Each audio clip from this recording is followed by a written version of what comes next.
Assalamualaikum warahmatullahi wabarakatuh.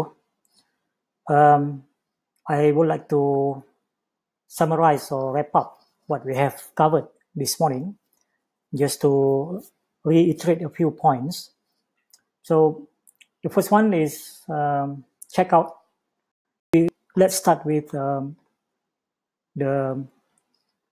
module, the training module, which I have I have prepared for you. So spend some time to go through this module, every page of it, just to give you some idea of how you can design or how you can put your content together. In terms of the layout, in terms of the appearance, how to make it attractive. So this is a good start, and I have prepared a lot of lessons here. So you can go through each one of these. We'll learn the basic things, at least, that you need to do in order to design a good online online course or online module. This one is you can also look at this course. I consider this course as one of the more complete one, or it has some of the features, the best practice of how we should design good online course. I'm not saying that this is the best, but this should give you some ideas. And you can find this course. I've given the link in unit 8,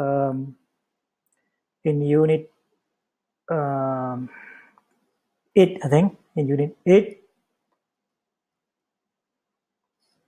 In unit 8, if you scroll down,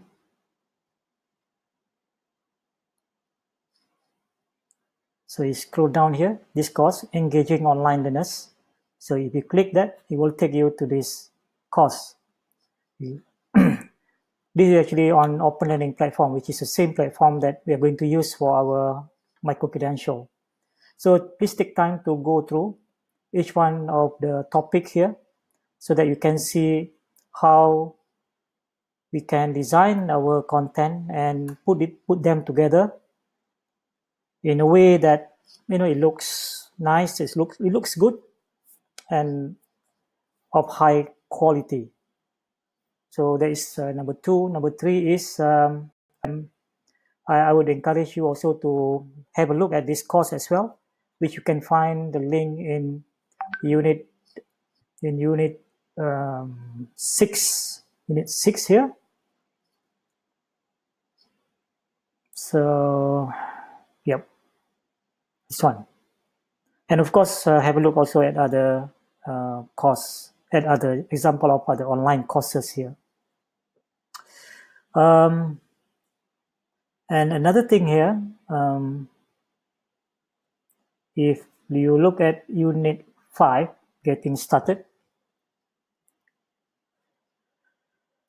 this article, the ultimate guide to creating an online course in 2018. So if you click that, you will open up this website, how to create an online course, a step-by-step guide.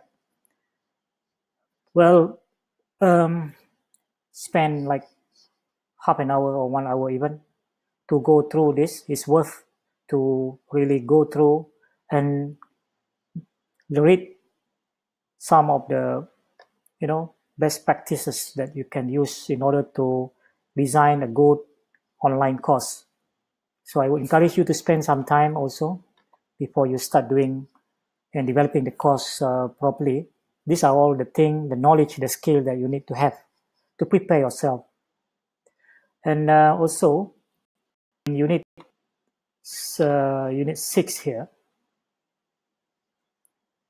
you can see this picture here, Gilly Salmon's 5-stage model. I don't have time to explain it in the workshop just now, but I have summarized it in this slide. But you can actually go, if you click this link, it will take you to this page. And again, what this 5-stage model is about is basically the approach, the best approach, or one of the best approach we can use in order to construct very good online course. The stages involved, as you can see here, the stages involved and the elements that we need to incorporate in good online course or good online module. I will leave it to you to explore, but I think you can do it on your own and read about the each stage that has been described here. So if you spend some time, and there's a video also by I think by Julie Selman herself. So if you spend some time to really go through some of the material before you really embark on developing the online course or online module, that will give you some sufficient or basic knowledge and skill, so that you are doing it with full of proper knowledge and understanding of what does it take to prepare a good online course. Because we're not able to cover everything in the workshop, because this actually will develop over time during the process of developing the online course. So I'm just giving you some some directions here to prepare yourself to really be a very good online course developer. We need to equip ourselves with some of this knowledge. That's all for now. I will prepare this kind of video from time to time to give you a short overview of certain things that you need to know. And by the way, I'm recording this one is actually using Loom. And I'm doing it in my office, and I'm using the setting screen plus webcam. So this is what you see my face there. That is what we call a talking head.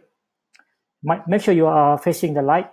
If you have a light, let's say you sit in front of the window, or you have enough lighting from above, but at least your face is not dark. You need sufficient light to shine on your face so that it reflects. So and I'm using microphone. Actually, the iPhone earphone there, I plug into my computer, and this is the microphone. If I put the microphone near to my mouth, you can see is even clearer. Or maybe you can use another type of microphone, which I will share in the WhatsApp group. The type of microphone which I would recommend you to buy from Lazada or from Shopee is maybe around 40-50 ringgit only. So that's all for now. Thank you for listening.